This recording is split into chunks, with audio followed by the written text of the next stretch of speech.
नमस्कार सर्वांना, स्वागत आहे आपल्या चॅनलमध्ये तुमचं. बघतांनो, आजचा विषय साधासुद्धा नाही. यंदा होळीच्या काळात येत आहे खग्रास चंद्रग्रहण आणि अनेकांच्या मनात संभ्रम, भीती, प्रश्न आणि काय करावं हेच आहे. त्या चंद्रग्रहणामध्ये काय करावं, काय टाळावं आणि होळी कशी साजरी करावी, गर्भवती महिलांनी काय काळजी घ्यावी आणि ग्रहण काळात सेवा कशी करावी हेच आपण आज जाणून घेणार आहोत. कारण भीतीतून नव्हे तर समजुतीतून घेतलेल्या श्रद्धेतून जी केलेली साधना असते ना, ती आपल्याला जास्त प्रभावी असते.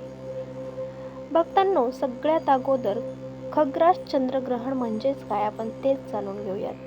जेव्हा पृथ्वी, सूर्य आणि चंद्र यांच्यामध्ये येते आणि पृथ्वीची जी सावली असते ती पूर्णपणे चंद्रावर पडते, तेव्हा खग्रास चंद्रग्रहण होत असते आणि त्याच वेळी चंद्र लालसर दिसतो. आणि आपल्या शास्त्रात हा काळ आध्यात्मिकदृष्ट्या अत्यंत शक्तिशाली मानला जातोय. आणि आता प्रश्न येतो तो, वेदकाळ म्हणजे काय?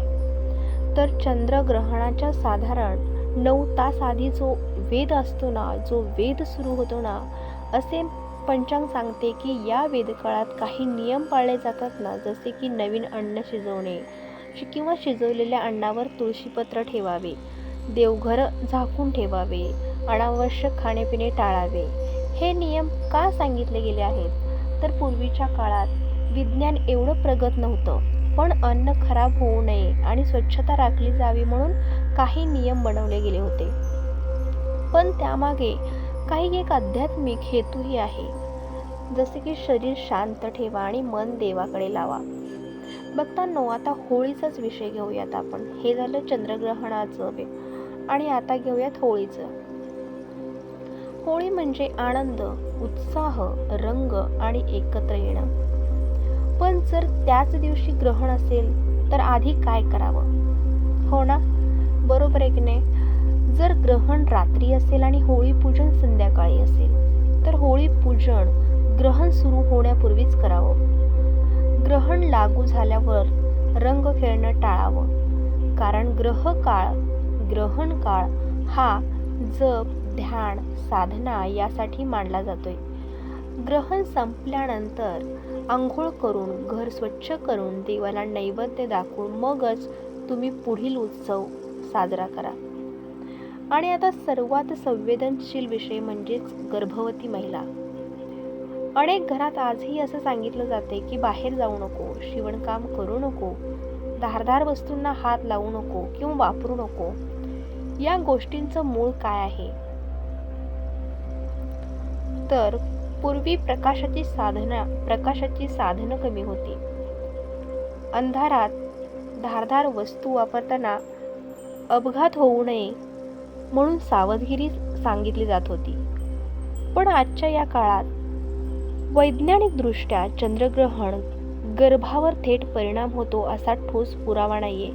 तरीही गर्भवती स्त्रीची मानसिक अवस्था अतिशय महत्त्वाची आहे.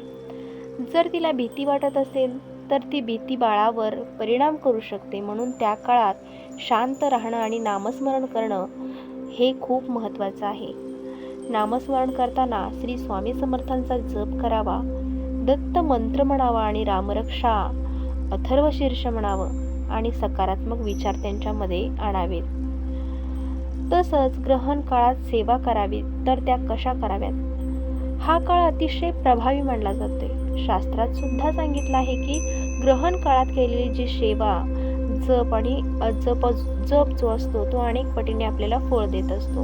म्हणूनच मोबाईल, टीव्ही बाजूला ठेवून 1 तासभर तरी निदान नामस्मरण करा, दिवा लावा आणि शांत बसून ध्यानस्थ व्हा.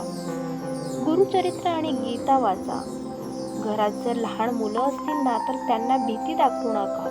त्यांना सांगा की ही नैसर्गिक घटना आहे, देवाची सुंदर लीला आहे. आता एक महत्त्वाची गोष्ट आहे, ग्रहण म्हणजे अशुभ असं आपण पटकन म्हणतो, पण खरं तर ग्रहण म्हणजे अंतर्मनाला अंधार ओळखण्याची संधी असते. जसा चंद्र पुन्हा प्रकाशमान होतो ना, तसंच आपल्या आयुष्यातही अडचणीही दूर होऊ शकतात जर आपण श्रद्धा आणि संयम ठेवला तर.